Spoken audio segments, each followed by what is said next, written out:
Second generation Mini, BMW Mini N14 and 18. We've got a problem. Basically, it's suddenly lost all power. It still drives, engine still runs, but it's just got no power in it at all. So today's video is about how to diagnose what the problem is. And I've got a feeling it's got to be the turbo. So we're going to diagnose what the problem is, and then the next video will be, following on from this, will be sorting that problem out. I've been noticing for the last couple of days, look, I've got loads of black soot here. Look at that. Hi Dad, are you doing a video? Yes, I am. And that's telling me we've got a fueling issue. Look at how black those exhausts are. Baby, so I know I've got a fueling issue. So I knew something was up, but I've got a feeling that the turbo's not spinning, which is why we've got low power, but it still runs. So first things first, let's go and get the scanner and scan the engine and see what it says. We're inside. We've got our launch tester scanner, so I'll put a link to that in the. I say all tools I use there'll be a link in the description, so I won't keep saying that all through the video. So then we need to connect this up down here. Those of you who don't know, you have you've got a little plastic cover like that. You take off. Let's go under there and plug this in. Right, at the moment, I've got my temperature gauge in there, so I pull that out there. Right, and now what I can do, see up under there it is, that's the connector there. Okay, so the way it goes, stop you messing around, is that way. So the narrow end goes there, look, and then that connector goes over there. Push that up, and that's nice and firm. Okay, so if you've never done that before, you now know where the OBD2 port is. So let's turn this on. Turn the ignition on. Okay, the ignition's now switched on. It's loaded up now. Okay, so with this we just go diagnose. Oh look, it's telling you here what. So it's done a check. It's run through everything. ECM module, anti-locking brakes, DSC sensor, VDA signal. This could be anti-locking brakes. So that's obviously the vacuum to the brakes, I reckon. So if we look at the module, catalytic converter, no BSM. Intelligent battery center communicate conversion. Right, let's just delete them. Clear codes, no fault codes. So we've just done another test. Look, we've got no fault codes. It's all normal. All right, so what we'll do now, end session. Yeah, are you about to exit? So I'll tell you what I might do. I might take this for a quick spin and see if that's solved the problem. So what we can do is let's have a look at the boost. Back to the start. So let's go to OBD2. And we'll do some tests on it. Okay, so we enter. Okay, so it's asking us, let's go to read live data. And now we can look at everything down here. So let's go down to long-term fuel trim, short-term fuel trim, short-term one, intake manifold absolute pressure. Press OK. There we've got them. So intake pressure. So that pressure went up when we put my foot down, so the turbo's kicking in. Long-term fuel trim 0, short-term for it tells me it's running nice and neat. That's the short-term will run around. Okay, so let's take this for a quick spin. Okay, we went for a quick spin. Well, I didn't even go for a spin really. I went down the road. I can still feel it's making a funny like wah noise when you put your foot down. So it's definitely not got any power from the turbo. And if you look at here, this is telling me the intake back in here, manifold absolute pressure, yeah. So that when the turbo's boosting up, look, it should be really put. If I put my foot down, yeah, look, there's no boost. It's gone dropped. Intake pressure's dropping. So let's just take it for a ride and let's just graph that. So just graphing it along there, look. Right. Let's go for a quick spin up the hill and we'll see, because I should be pulling the turbo going up there. You can see there as I'm going up a steep hill where we live. And the pressure is like, I mean, the turbo's only 90, and it's the more I put my foot down, almost it drops. So we've definitely got a problem with boost. So we know we've got a boost problem, even though there's no fault codes coming up at the moment. So that means the turbo's not spinning up. And so what we need to do is get back home, look, and we'll go and have a look at what's going on. We're back at base, and we've ascertained that we've got no boost. So we've definitely got a problem with the turbo. So we can't do anything right now because the engine's really hot. So forget about it. So we'll come back tomorrow when the engine is cool. Bonnet's open, and we're going to what I'm going to do now is I'm going to go through all the different things you need to check if it's a turbo boost. So I've got an idea what I think it is, but I'm going to just imagine I've got no idea what it is and I've got no boost. So the first thing to check, I know it sounds simple, is just check that your turbo actually spins. It can spin. It might have seized, it might have, something's happened to it. But generally, if it was running fine and then suddenly overnight it stops working, it's not that the turbo is sort of blown up or worn out, because generally that's a slow process. So if it's suddenly stopped, it's generally telling you it's something that controls the turbo. But we're going to just do a full check. So let's check to see whether the turbo actually spins. So to do that, we need to take off this, which is the inlet, and we can just check that that spins. This is the outlet and this is the inlet. So I'll just undo that with a screwdriver. Now I could just undo it here and then just take this bit off, but I think I know what the problem is. So I'm going to take this whole box off while I'm at it. So I've got a little torque bit at that side. I'm going to undo that, and I'm going to take this whole box off, and I'm going to have to do that. I disconnect that here. So what you do here is just pop that off like that, hide that like that, and now I can take that bolt off and we can undo it here, and I can take the whole thing. This one just comes out like, it's got normally got a little catch here which you lift, but that's gone on this one, so we'll take that off like that. Undo that now, undo that bolt, take the whole lot off. I forgot my classic orange gloves, so I'm going to put them on. Getting dirty now. So I've taken that all off, look. Taken that all off there. So now basically it's really simple. And there you can see the turbo. So what we do there, here we're just going to put a finger in there. You've got the vanes there, and just check you can spin it, and that spins lovely. Yeah, if I just use my finger in there and just like spin it like that, it just spins lovely. So the turbo is not seized or anything like that. That works fine. So we now know that that's one thing down off the list. So the turbo is working, as in the sense it spins. Now we're going to do the next thing. So now we start moving on to vacuum.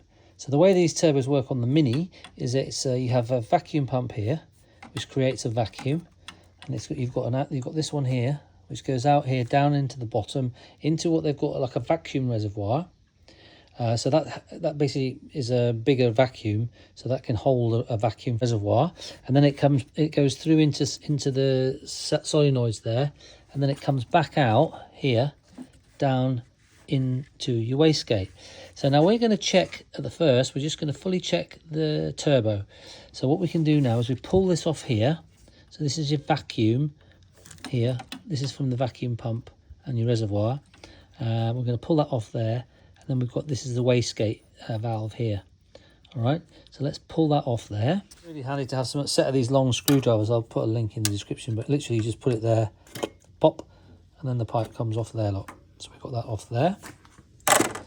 So now, so the way that should work, when the engine's running, there should be a vacuum here, and even when the engine's stopped, there should still be a vacuum because you've got the reservoir, and then you've also got a valve there, so that vacuum should only slowly go down. So now we've got here, this is the way, and this obviously has got a diaphragm in it, and it works by vacuum. When you have vacuum, it closes the way the bypass, the turbo bypass, and then as the vacuum gets less, that wastegate it opens. So if there's no vacuum in there at all, or that's valve in there, there's the diaphragm in there is gone, then basically your wastegate is open all the time, and in the boost you just don't ever get any boost.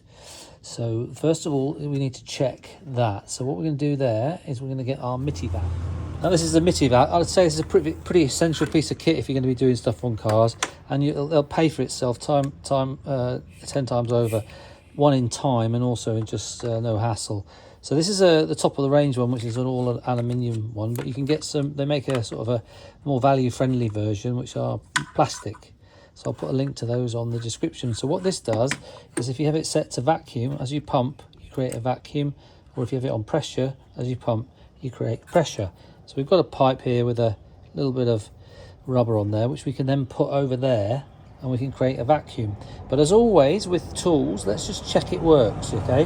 So if I bend that over there, and then I set this to vacuum, so I'll hold the phone, and then I'm going to pump like that, look.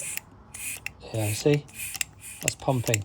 Now, that's got a vacuum there. When I let go, and it's gone. When these Minis are running, they're generally pulling about 20 to 25 inches of vacuum. All right, so that is plenty. That goes up to 30, so that's plenty for the job. So what we're going to do now is we're going to connect our Mityvac up to this little nipple here. It's actually a very small pipe, so I don't actually know if it's going to go over. I'll do. So what we can do now is we can pump this, look. See if it holds vacuum. Yeah, look. Okay, 2 hands, look, I've got it to about 20, and that's holding. So I now know that the diaphragm in that wastegate valve there is okay. So now we're going to do the final. This video is going to cover everything. So if you've got a problem with your boost, you'll be able to trace it with this video. So it's only a little bit of your time, and you'll finally know. So the next thing to do is you might have that creates vacuum, but the arm doesn't move. It's seized or something. So there's an arm down there. So let me get my torch, and you can see what I'm talking about. Okay, look, the arm for the wastegate is that little bit there. You see that shiny bit there, that my screwdriver? Okay, that shiny bit there, down there, that is the arm. Now, I've actually already put a black mark on there. So that is the arm. Look, and if I pump this now, look. You see it moving? So that's closed. If I let it off, there, you see that?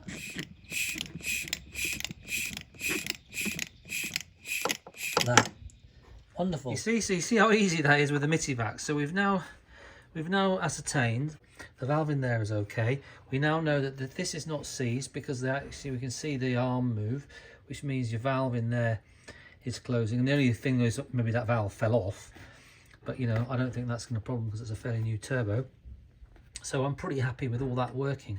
So now where we're going to move to our testing is to this side. So this is what will be coming from the engine, from this vacuum pump, and it's going to be creating about 20 to 25 inches of vacuum when it's running.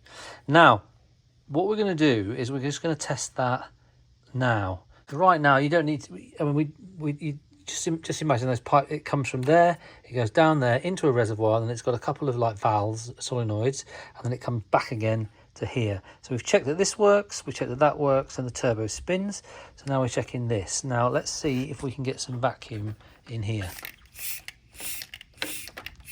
Oh, here we go. Now I can't get any vacuum. So we've got no vacuum. So in other words, we can't create a vacuum manually.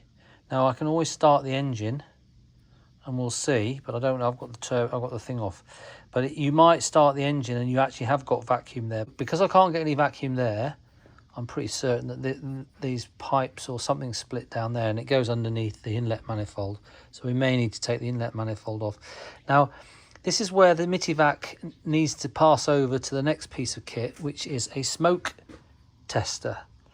Now, I know some of you will go, well, I don't need a smoke tester, that's a bit high, a bit profy stuff for me, but it's the best 60 quid you'll ever spend. So I've got one over there. I'll put a link to that. But with the smoke tester, we can put smoke down here, and it'll tell us where the leak is. So we don't have to mess around trying to think. So I'm imagining when I connect that up, I'm going to get loads of smoke coming up here. So let's move on to the smoke tester.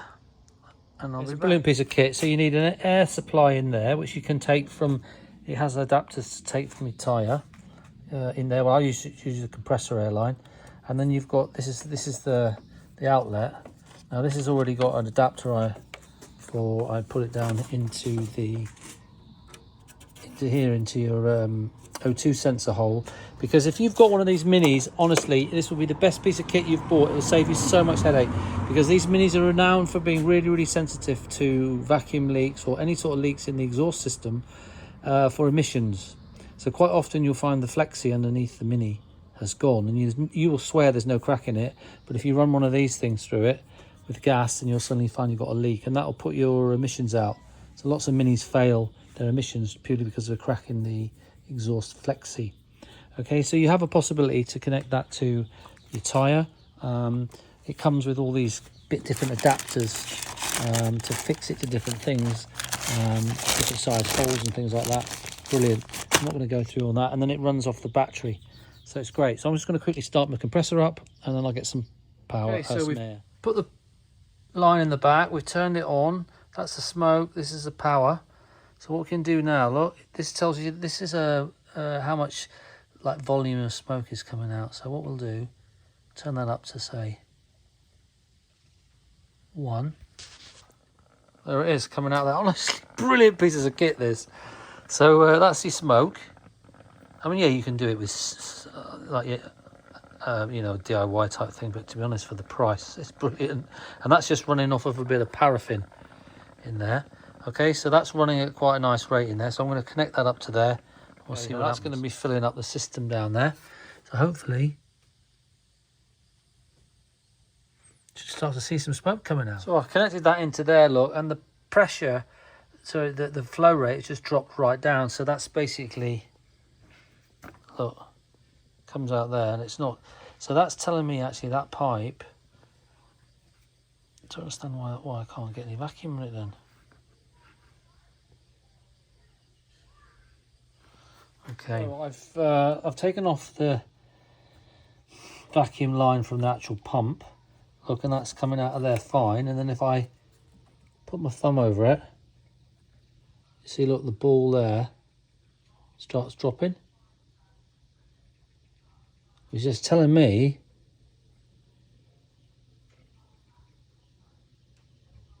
that's pretty airtight. So the plot thickens, so maybe it's one of the valves there. One of the valves underneath the inlet manifold is playing out. But we've definitely got a problem here between this and this. So it looks like I might be having to take off my inlet manifold. Okay, so basically I've checked all these lines and they're fine. Now I get Dickhead of the Day award because I've just been looking around. Look at that. So that's basically telling me my turbo pipe has just blown off. So that's been the problem all along. So the turbo has been working fine. The vacuum is working fine. It's just that it's come off on there. Okay, so if I hadn't have found that, then we'd have just carried on. So generally you'd have connected this up to your smoke tester, and you'd have got a leak down here. So what you need to do, if you're lucky, a pipe's just popped off, which you can get to from underneath the engine. So you need to jack the car up and have a look, see where the smoke's coming out. But if it's a split pipe or a split reservoir, you will have to take your manifold off, which is dead simple. You need to just undo this here, this inlet pipe here at the bottom, and then you need to take your inlet manifold off. I've got a video, I'll put a link to that up in the on the corner of this shot now, if I can find out how to do that, or it's at the end of the video. So to take the manifold off, and then you can see exactly where the leak is coming from, because you'll get the smoke coming out of it, and then you can change the bit. And if it's not that, if it's the actual valve or the sensor, that would you'll get a fault on your scanner. But we didn't get a fault on the scanner, and the reason is because of that. So or you had a split in the pipe. So actually everything was all right, it was just coming out there. So that has actually been a very I've tested all my pipe work anyway, and hopefully that's been useful for you. So I hope this video has been useful. So if you have got no pressure or no boost, you know the way to do it. Put it on the scanner first. If you've got no faults, then you've just got to trace it back to the basics. Does your turbo spin? Does your wastegate arm move? Is the valve in there okay? And then you start just working with the vacuum here. So you've just got from there down into a reservoir underneath the manifold, and it's got a valve there, and it comes back up again to here. So it's either the pipe split, the reservoir split, the pressure valve there isn't working properly or split, in which case you'll probably get, if it's technically not working electrically, then you'll get a fault code. If it's got a split, you know, you'll check it with your smoke detector. So put a link to the smoke detector. So I basically should just have been a bit more eagle-eyed and noticed that. But anyway, that makes me very happy, because that means I can just connect that back up and it should be good to go. So if you like the channel, subscribe. If you've got any comments, send me a comment. Just remember, the most important thing is you can do it. You can always do it. Be confident and you can get the job done. So see you on the next video.